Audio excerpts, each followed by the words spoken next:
Welcome to the Learning Pines YouTube. We hope this video helps. You start by removing the head and all hardware so you can see the edge clearly. Once done, rotate the drum under good light and mark any high or low zones with pencil or tape so you know what to remove. Make sure to tape the shell sides to protect finish, then fit a firm sanding block with 220 grit. You want control. Gentle passes remove peaks without digging. This first step sets the geometry, so take your time and remark as you correct. Now focus on shaping. Use a small curved file only on the pencil-marked high spots, then follow with the sanding block to blend the bevel smoothly. You want a consistent shallow angle, typically 1 to 3 degrees, so check frequently as you rotate the drum. Once the bevel reads even, sand with a finer grit to remove scratches. Make sure to check the head seat gap at multiple points.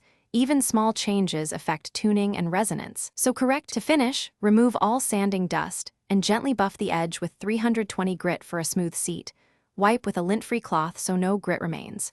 Reinstall the head and bring tension up slowly in quadrants so the head seats evenly on your new bevel. Tune to pitch and listen. If you hear buzzing or dead spots, lower tension and recheck for high spots, then lightly resand or undercut only where needed. That targeted fix clears most issues quickly. Thanks for watching.